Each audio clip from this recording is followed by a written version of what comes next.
안녕하세요. 친절한 뮤싱 이제 456회 시작하도록 하겠습니다. 시작하기에 앞서 각자 저희 개인 소개하고 시작하겠습니다.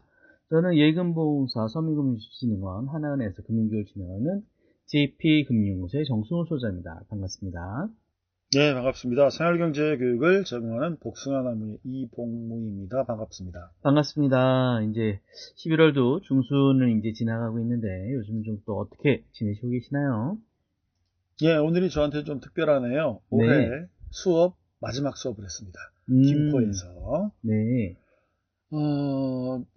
기존에 있었던 11월, 후반부 12월 수업들이 연기 내지는 이제 취소가 됐기 때문에 네. 각 기관에서 이 정도로 그냥 마무리할 것 같습니다. 내년엔 아, 또 어떻게 될지 모르겠지만, 네. 내년 계획은 또 내년에 공공기관 또 신청해보고 음. 그렇게 진행이 될 것 같습니다. 아, 그러셨군요.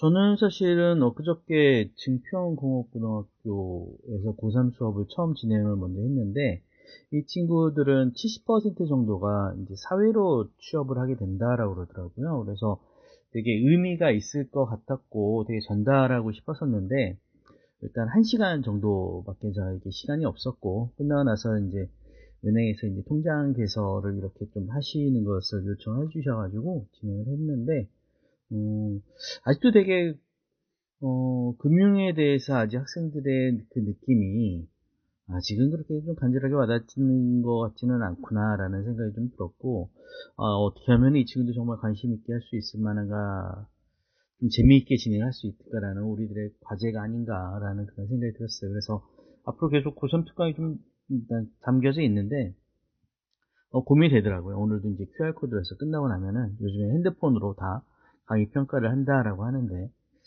이게 평가를 위해서 잘 해야 되는 건지, 아니면은 정말 제대로 내용을 전달하는 거에 중점을 줘야 될지, 이런 고민들을 하는, 한 주였던 것 같다라는 생각이 드네요. 자, 그러면은 저희가 준비한 기사들 가지고서 한 주간의 금융 이슈들을 정리해 보도록 하겠습니다. 저희가 준비한 첫 번째 기사는요, 12월 금리 동결 깜빡이 켠 연준 인하 가능성 90%에서 44%로 뚝이라는 매일경제 11월 16일자 기사입니다. 제가 거시경제 쪽에 있는 분야를 계속 관심 있게 계속 보고 있었었는데요. 금리를 동결할 것 같다라는 내용들이 사실은 지난주까지만 하더라도 좀 약간의 소수 의견처럼 느껴졌었습니다. 그래서 트럼프가 뽑은 연방준비제도 예비원 두 사람은 인하 쪽으로 가져야 된다라고 막 여기 얘기했었는데, 이번 주 들어서 일단은 가능성 동결 쪽으로 가는 게 55%가 넘어섰다는 것이 아무래도 좀 전체적인 추이가 아닌가라고 싶은데, 그 근거로는 일단 셧다운이 되면서 지난 통계 자료를 가져오지 못했다라는 것들도 있고, 관세를 올리면서 인플레이션이 좀 본격적으로 시작되고 있다라는 측면들이 아무래도 좀, 어, 금리를 계속 동결하거나 인하인 것보다는 동결하는 쪽으로 좀 더 많이 가고 있는 것 같습니다. 그래서 트럼프 대통령은 뭐, 현재 많이 오르고 있는 커피, 소고기, 바나나, 오렌지 주스 등 200여 개 품목에 대한 관세를 철회하는 행정명령에 서명도 하고 계속 하면서 금방 다시 풀릴 거다라고 이야기는 하고 있지만, 제가 볼 때는 일단 12월 연방제도에서는 금리 동결할 가능성이 좀 더 크지 않을까라는 생각이 들었습니다. 또 두 번째로 사실 준비한 기사는 연 200억 불 못 받고 외환 안전장치 추가된 왜 마스가 수익은 한국에라는 통상평야 협상 결과에 대한 내용이었는데요. 매일경제신문 11월 14일자 기사입니다. 그래서 뭐 워낙 다들 잘 아시고 계시겠지만, 일단 MOU를 체결을 하면서 이게 도대체 어떤 식으로 어, 정상회의가 좀 정리가 됐느냐라는 측면에서 좀 봤을 때, 일단은 공동설명자라 MOU로 체결이 되면서 3,500억 달러 규모의 전략적 투자를 하기로 했다. 그 중에서 1,500억 달러는 조선소 부활하는 프로젝트에 사용하고 2,000억은 전략적 투자에 쓰이겠다. 대신에 특별하게 매년 200억 달러 초과하는 투자 금액은 요청하지 않는다라면서, 만약에 외환시장에 부담이 될 경우에는 좀 조절할 수 있다라는 내용으로서 잘 양해각서가 이루어진 것 같기는 한데, 의외의 또 다른 기사가 있어서 준비를 해봤습니다. 어떤 내용이냐면요. 일단은 환율이 자꾸 오르고 있다라는 겁니다. 그래서 국민연금, 개인 및 기업 해외 투자 폭증, 최대 경상 흑자에도 달러 가뭄이라는 한국경제신문의 11월 17일자 기사 내용입니다. 저도 자가 운전을 하고 있는 입장에서 요즘 휘발유나 경유 가격, 휘발유 가격이 너무 올랐거든요. 그래서 왜 이렇게 자꾸 오르는 거지? 라는 생각이 들었고, 환율도 이제는 떨어질 만도 한데 왜 떨어지지 않지? 라고 생각이 들었는데, 일단은 외화가 많이 유출이 되고 있는 것 같습니다. 그래서 그 이유를 쭉 봤더니 외환 시장의 수급 구조가 확 바뀌어서 국민연금이라든지, 일단 국민연금에서 해외 운용하는 자금이 580조에 달하고요. 서학개미다라고 하는 이제 국내에 있는 분이 외국의 주식, 미국 주식이 대부분이겠죠. 투자도 5년 새에 8배가 증가했다라고 합니다.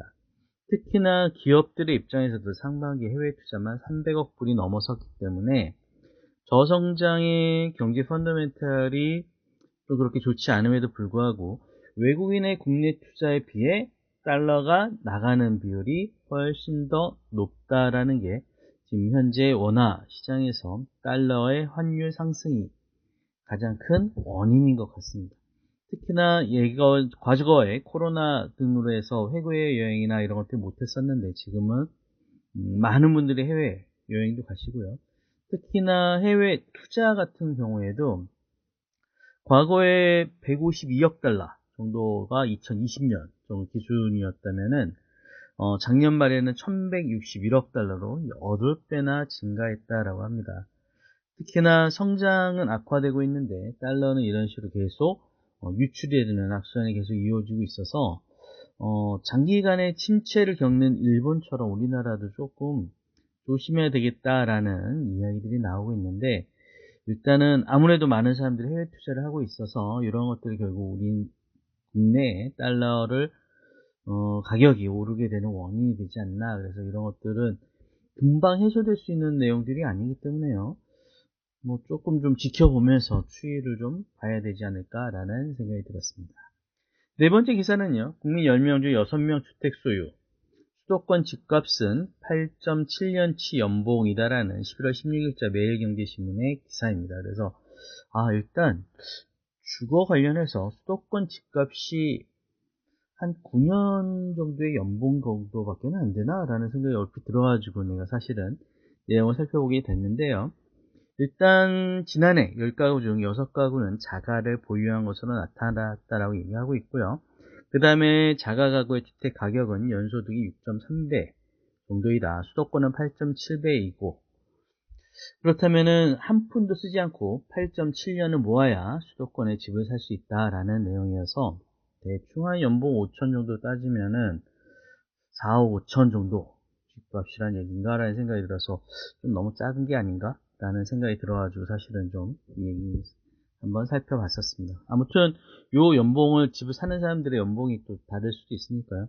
그거와 더불어 가지고 자가 가구나 이런 것들이 계속 쭉 늘어나는데, 일단 가장 관심 있었던 기사들은 마지막에 월 소득에서 대비하는 월 임차료의 비율이 점점 늘어나고 있다라는 내용이었습니다. 그래서 자가로 전세자금 대출 지원이 가장 많이 좀 필요하다.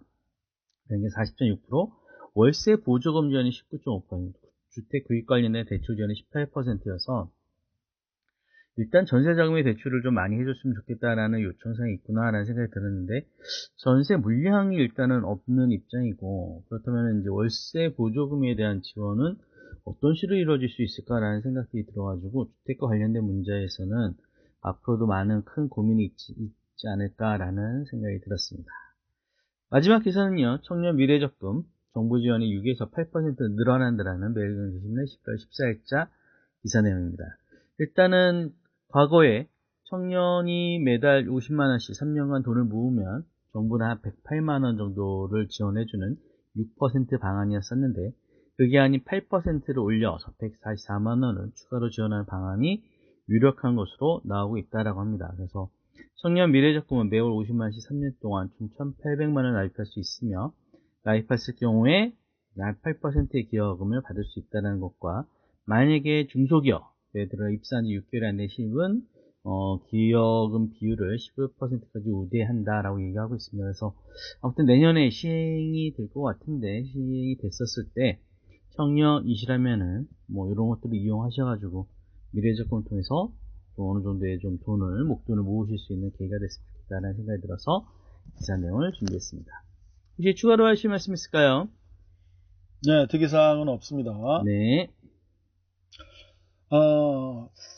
제가 오늘 준비한 내용 중에서 첫 번째는 불법 추심 얘기인데요. 11월 14일에 KBS 텔레비전 추적 60분에서 이 내용 다룬 것하고 그 내용을 다시 다룬 블로그가 있는데 블로그 내용은 안 해도 될 것 같아요. 내용 똑같으니까요. 네, 첫 번째 기사 스포츠 경향입니다. 2025년 11월 14일 제목이 추적 60분 불법 추심과 장기 채무 30분 연체에 30만원 추가라고 되어 있습니다. 네. 그림에 보면 누가 핸드폰 보고 있잖아요. 네. 핸드폰 위쪽이 잘려서 정확하지는 않은데 6,131원 이거는 내용이 그 앞에 숫자가 더 있기 때문에 파악이 안 되고 이자가 2,300만원 정도 법 조치 비용이 17만원 정도 청구가 총 청구 금액이 2,600만원 정도입니다. 그러니까 이자가 2,300 청구 금액이 2,600이니까 빌린 돈은 200만원 아니면 300만원이에요. 근데 이자가 2,300만원이에요. 그러니까 이렇게 추심을 받았다는 거겠죠. 네. 자, 우리 한 2번 전 녹음에서 이 말씀 드렸습니다. 네. 반사회적인 대출에 대해서는 원금과 이자 모두 무효다. 여기서 반사회적이라고 판단한 기준이 연금리 몇 퍼센트 기준인지 혹시 기억하실까요? 맞아요.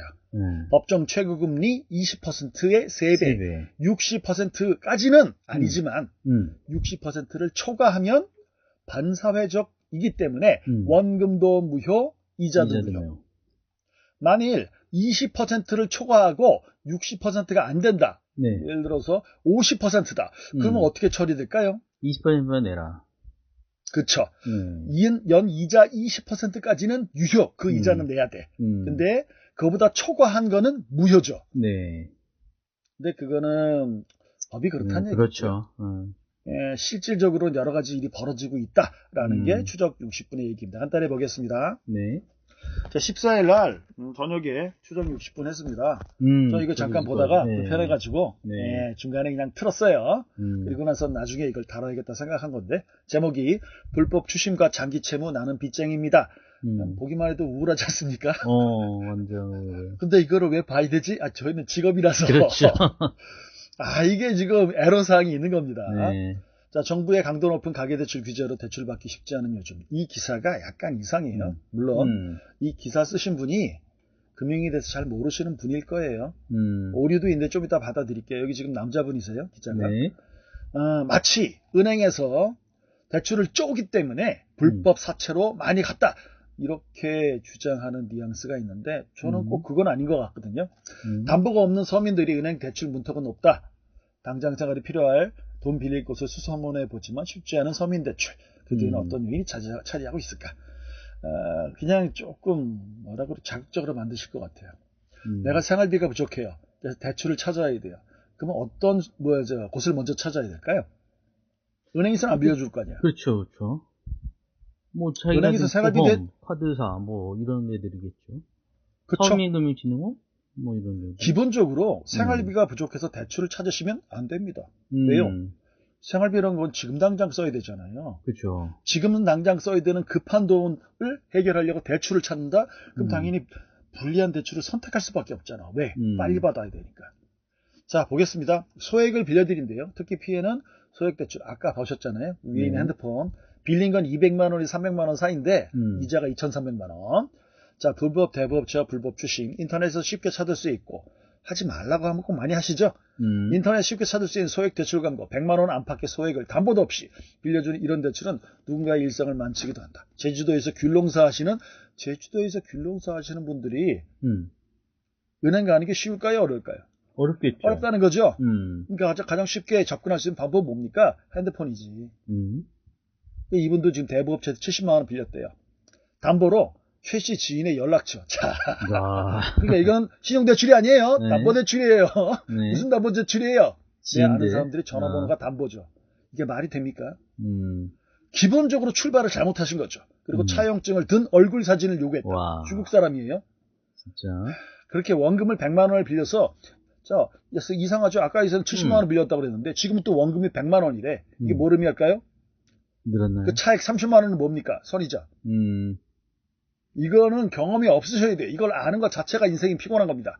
자, 원금 100만 원을 빌려 일주일 뒤 이자를 포함해서 180만 원을 갚은 최 씨. 100만 원을 빌렸는데 80만 원을 갚았대.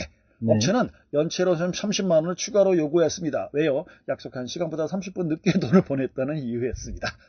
그래서 최 씨가 이를 거절하자 연체료는 열흘 만에 300만 원으로 불어났다라고 합니다. 계속 말씀드립니다. 다 무효입니다. 불법 대부업체였던 이들은 최 씨 지인들에게 아까 담보로 맡긴 그 전화번호에 전화해서 최 씨에 관한 허위 사실을 유포하고 차용증 사실을 SNS에 공개했다. 이 사진을 억지로 뺏었습니까? 아니죠. 본인이 찍어서 보냈잖아. 밤낮 없이 이어지는 욕설과 협박 전화에 최 씨는 극단적인 선택까지 고민했다. 가장 기본적인 금융상식이 있는 사람도 이런 상황이 되면 이게 이상하게 선택할 수 있거든요. 처음부터 출발이 그렇죠. 핸드폰으로 뭐 싸게 할 수 있는 게 없나? 빌려준데 70만 원. 이렇게 시작을 하신 거죠. 빚은 갚을수록 늘어났다. 자, 이런 경우에는 우리 어떻게 해야 될까요? 딱 입은 상태예요. 그럼 어떻게 해야 돼요? 일단은 뭐 경찰 신고해야죠. 그쵸? 본인이 해결하려고 하면 안 돼요. 근데 대부분 이거 사건을 키우신 분들은 성향이 어떠냐? 내가 빌렸으니까 내가 해결해야지. 또는 내 동생이 빌린 거니까 내가 갚아야지. 이렇게 해서 사건이 커집니다. 자, 이렇게 나옵니다. 제발 잠이라도 자게 해달라고 빌었어요. 그만큼 괴롭히는 거예요. 빌린 금액은 2,200만 원인데 갚은 돈만 7천만 원이에요. 불법 주심 피해자. 이분은 이렇게 당할 때까지 경찰에 신고 안 했다는 거죠. 네. 왜요? 그걸 몰랐거나 아니면 본인도 경찰에 신고하면 안 되는 사정이 있었을 수도 있죠. 자, 보니까 무슨 사진이 있습니다. 개인회생 파산 신청 약정서인데요. 이름하고 연락처 이렇게 뿌옇게 처리하고 채권사 쭉 썼습니다. 이거 가짜일 가능성이 많습니다. 네. 왜요? 주민등록번호 안 적었죠? 네. 그리고 이 내용이 그러니까 법원에 가서 신청할 때 처음에 신청하는 양식 중에 하나일 거예요. 옛날에 저는 봤기 때문에 지금 달라졌을 수 있죠. 여기 2025년으로 나와 있죠. 네. 자, 이제 그 뒤에 기자가 어떻게 하냐면 은행 탓을 하기 시작합니다. 굳게 닫힌 은행문, 그 뒤에 숨은 금융배제. 대출이 필요하면 가장 먼저 은행을 떠올리지만 마땅히 담보가 없는 서민들의 은행 대출은 쉽지 않다. 대구에서 카센터를 운영하는 최영태 씨 가명입니다. 18년차 자동차 정비사인데 휴일도 없이 매장에 나가 일하지만 임대료와 공과금 내기도 버겁다. 기사가 되게 감성적으로 나가지 않습니까? 네. 자, 매장을 재정리할 인테리어 비용과 부품을 사기 위한 돈이 필요해서 은행에 가봤지만 번번이 대출을 거절을 당했다. 이분만 억울한 걸까요? 아니요. 일반적인 자영업자들이 은행에서 대출해줍니까? 안 해줍니다. 국가에서 지원받는 소상공인 정책자금 대출도 잘 안 해주려고 합니다. 이분은 처음부터 글러먹었죠. 왜요? 처음부터 어디 갔어요? 은행 갔잖아. 처음 어디 가야 될까요? 이런 상태에 있는 분이라면. 어디요? 소상공인 지원하는 대출 제도로 알아봐야죠. 서민금융진흥원이든 신용보증재단이든 중소기업 중앙이든. 그렇죠. 그래서 모르시죠? 보증을 받아야죠. 네. 그렇죠. 그래서 맨 먼저 해야 되는 일은요. 보증기관 가서 보증심사하는 겁니다. 그래서 네. 이런 게 있으니까요. 이런 쪽으로 가능하신데 한도는 요만큼이에요. 라고 해서 보증서를 받아서 그 보증서를 가지고 은행을 가시든 저축은행 가셔야 되는데 이분은 뭐 그런 거 몰랐을 수도 있죠. 그리고 그런 분이 있습니다. 뒤에 나옵니다. 돈은 내가 필요한 거니까 내가 알아서 할게요. 국가한테 내가 신세 지기 싫어. 이런 분들이 밑에 나옵니다. 그게 국가한테 신세 지는 걸까요? 서울보증재단 또는 보증보험 이런 데 가가지고 내가 보증부 대출을 받기 위해서 보증심사 내가 받는 게 그게 국가한테 신세 지는 일일까요? 아닙니다. 그죠. 권리입니다. 권리. 근로자면 소상공인 대출 받으면 안 돼요. 왜요? 소상공인이 있기 때문에 받는 대출 제도가 따로 있다고요. 근데 이것저것 생각 안 해보고 도움 요청도 안 하고 이런 건 내가 알아서 할게요. 라고 은행 갔더니 안 빌려준대. 그래서 대부업체 선택했다고요? 그럼 그게 올바른 선택이라고 우리가 해야 될까요? 아닙니다. 근데 그분의 잘못은 아니죠. 왜요? 그분이 그걸 몰랐던 것도 국가인적 힘이니까. 안 그럴까요? 네. 자, 이런 내용이 있을 때 은행 직원이 선생님 지금 이렇게 직접적으로 오셨을 때는 여기 지금 카센터 지금 하시잖아요. 근데 이렇게 해서는 대출이 좀 어렵고요. 네, 국가에서 이런 제도가 있으니까 여기 전화번호거든요. 연락하셔가지고 그 보증재단에서 한번 상담 받으시고 만일 보증서 이렇게 나오면 방문하셔가지고 하실 수 있는 제도도 있고요. 이렇게 은행원이 상담을 해줄까요? 안 해줄까요? 안 해줄 것 같네요. 곤란하답니다. 자, 아래쪽도 보겠습니다. 기초생활수급자이신 땡땡씨도 대출이 어렵긴 마찬가지다. 아들 대학 입학 자금으로 기숙사 비용이 필요했는데 빌려주는 은행은 없었다. 처음부터 잘못 갔다고요. 왜? 장학금 또 장학재단에 관한 대출은 진짜. 별도의 카테고리가 있습니다. 그냥 지금 여기 해당하신 분은 이 방송 들으면 안 되시지만 만일 해당하신 분이 있다면 전화번호 하나 알려드립니다. 1397 서민금융진흥원입니다. 전화하셔가지고 상담원 연결까지 가시고요. ARS랑 하지 마시고 챗봇이랑 하지 마시고요. 끝까지 기다리시면 상담원 연결이 있습니다. 네. 그리고 대기자가 많으면 오늘 통화가 안 될 수도 있어요. 그럼에도 불구하고 상담원까지 가셔서 통화해 보십시오. 방법이 있는지 없는지. 항상 있는 거 아닙니다. 하지만 그 정도 불편은 감수하셔야 돼요. 그 정도 불편 감수하실래요? 아니면 이분처럼 200만 원 꾸고 2,300만 원 채권 추심 받으실 거예요. 본인이 선택하시는 겁니다. 자, 아리식도 마찬가지입니다. 근데 여기서 이렇게 얘기합니다. 은행이 안전하게 수익을 올릴 수 있는 부유층에 집중하고 맞아요. 서민들한테 대출을 줄이면서 은행이 은행 이용이 어려워진 서민들을 불법 대부업체를 이용할 수밖에 없다는 것이다. 누구 탓하고 있어요? 은행 탓. 은행 니들이 안 빌려주니까 대부업체 이용하잖아. 라는 내용입니다. 이렇게 기사 쓰는 게 맞을까요? 저는 아니라고 봅니다. 네. 어떻게 하셔야 되는지에 관한 안내를 드리는 게 중요합니다. 공과금 통신비를 일부러 연체하면 정부 지원을 받을 수 있다는 것도 알지만 이렇게 안내 받는 경우가 많아요. 특히 인터넷에서 서민금융 어쩌고저쩌고 하는데 지금 너무 신용점수가 좋으셔가지고 정책자금 대출 안 되세요. 그렇기 때문에 자꾸 연체하셔야지 신용점수 나빠지군요. 이렇게 안내하는 업체들이 꽤 많습니다. 이게 그거예요. 그러니까 억울하신 분도 어떤 억울하신 분이에요. 난 지금 되게 먹고 살기 힘들어서 대출 필요한데 내 신용 점수가 너무 좋아서 국가 지원 제도를 이용하지 못해요. 이런 분들이 계시다고요. 자, 자본주의 사회에서 가난이라는 것은 가장 큰 형벌이라고 합니다. 그래서 이거 지금 뭐 감성적으로 계속 나오는 거예요. 겪어보지 않은 사람은 알 수 없어요. 맞아요. 저도 겪어본 적 없어요. 겪어본 분들은 엄청나게 만났지만 제가 겪어본 적은 없거든요. 그분들을 다 이해한다? 거짓말이죠. 이해 못해요. 이분들이 이런 선택하신 거에 대해서 전 이해 못하거든요. 아니 가장 사소한 전화번호 1397만 알아도 물론 해결된다는 얘기 아니에요. 네. 될 수도 있는데 왜 그런 걸 시도해 보지도 않고 이런 선택을 하셨지? 성향이 어떻다고요? 내가 알아서 할게요. 이런 분들이라고요.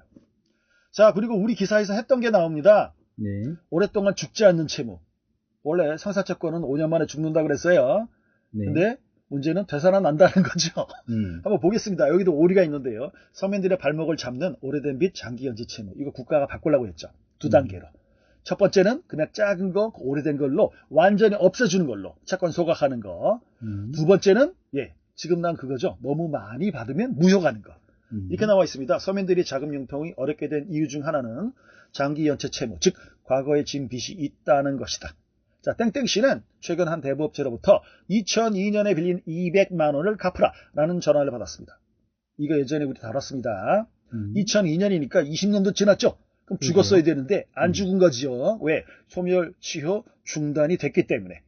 우리 소멸시효 중단도 했었습니다. 23년이나 지나서 내가 빌렸는지 아닌지도 흐릿한 그 빚은 소멸시효가 수차례 연장된 이른바 장기연체 채무였다. 소멸시효가 연장된 게 아니고요. 소멸시효가 중단된 거예요. 물론 법률 용어라서 기자님이 모르실 수 있어요. 자, 금융채권이 아니고요. 상사채권. 자, 개인끼리 주고받은 건 상사채권이 아니에요. 근데 회사와 개인, 회사와 회사가 주고받은 것은 상사채권입니다. 소멸시효는 5년이지만 법원에 지급명령이 있으면 10년이 연장된다. 이건 뭘 의미하는지 전 솔직히 모르겠어요. 자, 채무자도 모르게, 중요합니다. 채무자도 모르게 대부업체가 채권을 사고 팔면서 소멸시효는 계속 연장되었고, 연장 아니에요. 소멸시효 중단입니다. 5년짜리가 계속 살아나는 거예요. 수십 년 전의 빚을 상환할 요구하는 것이다. 이건 오류입니다. 제가 예전에 말씀드린 것 중에 모르셔도 돼요.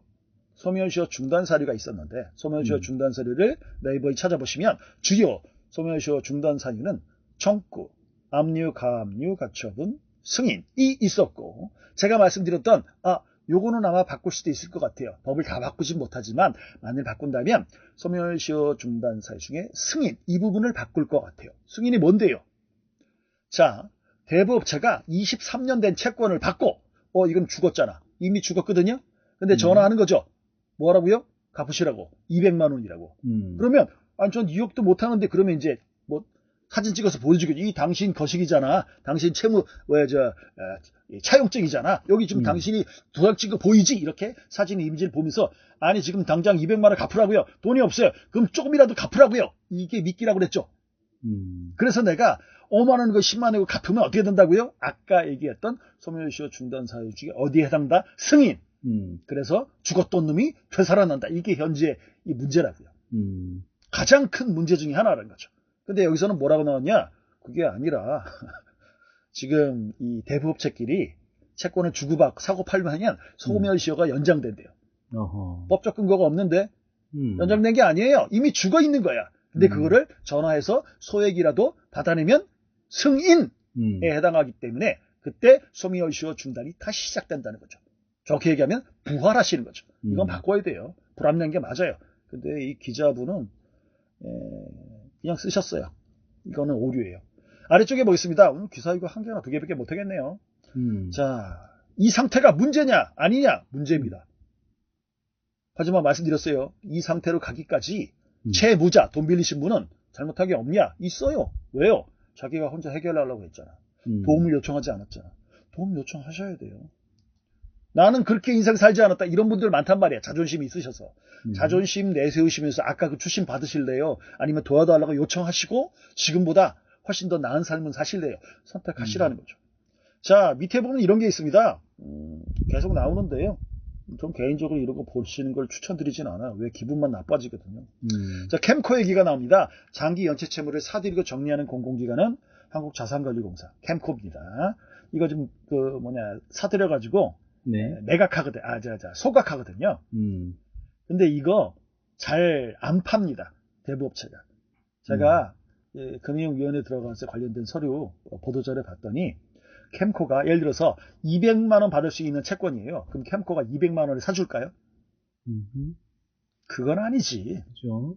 평균적으로 캠코가 제시한 게 5%입니다. 200만 원짜리면 520 200만 원짜리 채권이면 10만 원에 사줄게요 라고 캠코가 대부업체에 제안하고 있는 겁니다. 그러면 대부업체 입장에서 팔겠습니까? 이게 지금 현실입니다. 예. 안 팔 수도 있는 게 아니라 미쳤습니까? 5%만 받고. 내가 원가가 15%인데 5% 받고 팔겠습니까? 그럼 대부업체 하면 안 되지. 자, 장기연체 채무로 인한 서민의 고통이 커지자 캠코가 채무자의 채권 회수에 집중해서 은행의 수익률을 올릴 뿐 채무자의 사회적 재기를 막는다는 비판이 일고 있다. 그렇대요.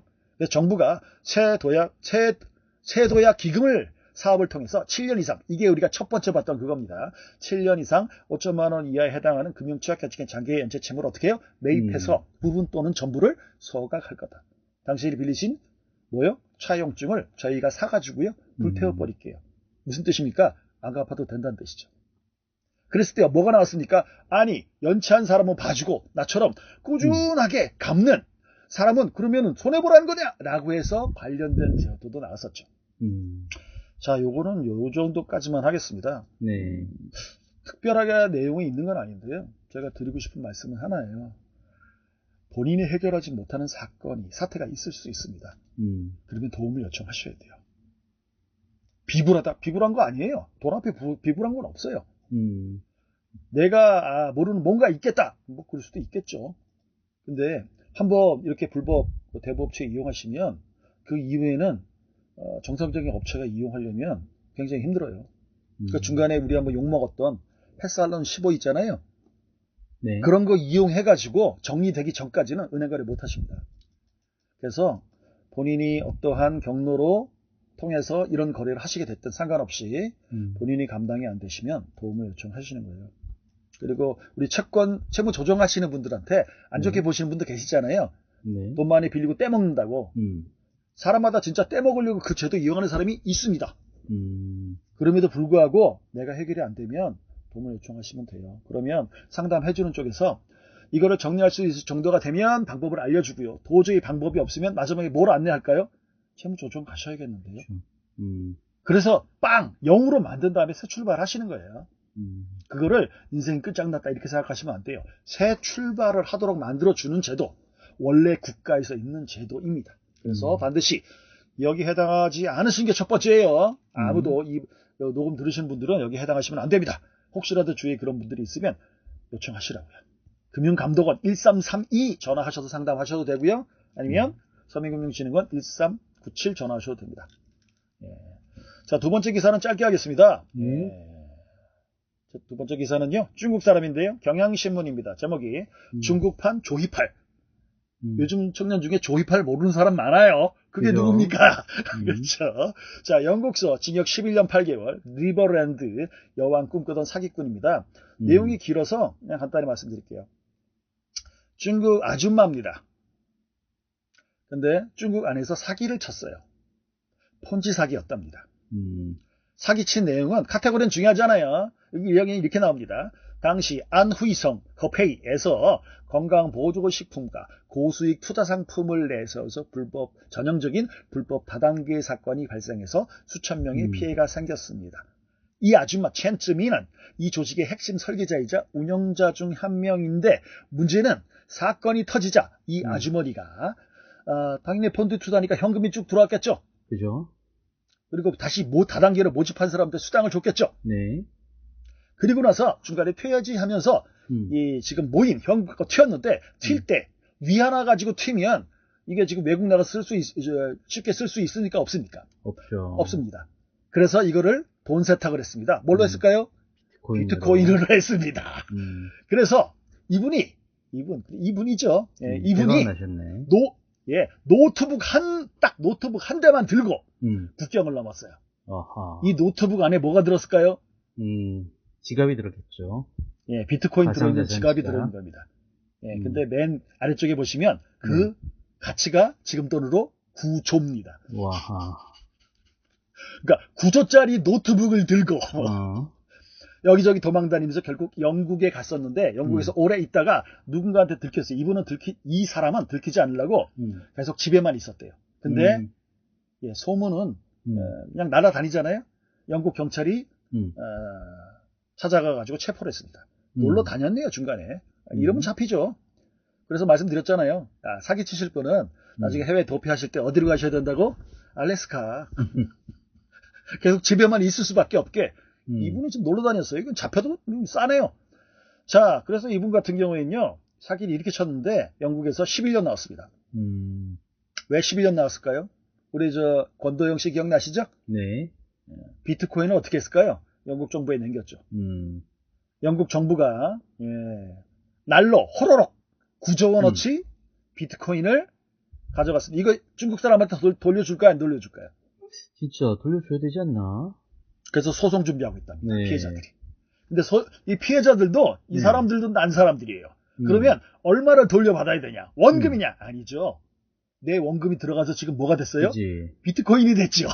근데 몇 년 사이에 비트코인 어떻게 됐습니까? 가치가 날라가죠. 그러니까 어때요? 그거를 감안한 더 많은 수익금을 나한테 줘야 된다라고 소송을 준비하고 있다고 합니다. 네. 세상에 이런 사람도 있고 저런 사람도 있대요. 압수된 비트코인이 6만 개 정도랍니다. 아하. 지금 현재 우리 얘기 나오는 것처럼 전 세계에서 국가가 가지고 있는 비트코인이 제일 많은 나라가 뭐 미국이나 영국. 근데 전부 다 누구한테 뺏었다고요? 중국 사람들한테 뺏은 거. 아하. 그리고 다른 등수도 있지만 부탄이 있었죠. 부탄. 베네수엘라 이런 데는 약해요. 부탄이 셉니다. 전 이 기사를 보면서 이렇게 느꼈습니다. 역시 중국 사람들은 스케일이 다르다. 그리고 어떻게 보면 이 아주머니가 투자의 신 아닙니까? 네. 이 아주머니는 어쩔 수 없는 선택이었어요. 왜? 금땡이를 9조 원어치 갖고 날릴 순 없잖아. 그죠. 그러니까 내가 도망가기 가장 좋은 형태로 바꿨을 뿐인데 비트코인. 근데 시간이 지나니까 어때요? 더 부자가 됐어. 근데 사형도 아니야. 11년이야. 자, 그렇다면 중국 사람들이 경기도 안 좋은데 어떤 사업을 하려고 할까요? 사기지. 이분이, 이 여자가 중국으로 소환된다면 형량이 뭐가 나올까요? 당연히 사형이지. 우리나라도 똑같습니다. 사기의 천국이 되지 않기 위해서는 국가가 뭔가 해줘야 되지만 그것만은 기다릴 수가 없죠. 그렇기 때문에 우리 스스로도 좀 조심을 하는 게 좋겠다라는 말씀을 마지막으로 드리겠습니다. 알겠습니다. 사실 이런 식으로 해서 한 케이스니까 이렇게 좀 찾았으니까 다행이지, 대부분 사실은 좀 그러진 못하고 숨기니까 사실 큰 문제인 것 같아요. 아무튼 일단은 당하지 않아야 되는 게 가장 큰 관심이고, 이런 사회적으로 좀 안전하지 못할 때 이런 유혹이 좀 많이 생기는 것 같으니까 특히 더 많이 조심하셔야 되지 않을까라는 생각이 듭니다. 요즘 많이 추워졌습니다. 건강관리 잘 하시는 한 주가 되셨으면 좋겠습니다. 오늘도 함께 해주셔서 감사합니다. 수고하셨습니다. 예, 감사합니다.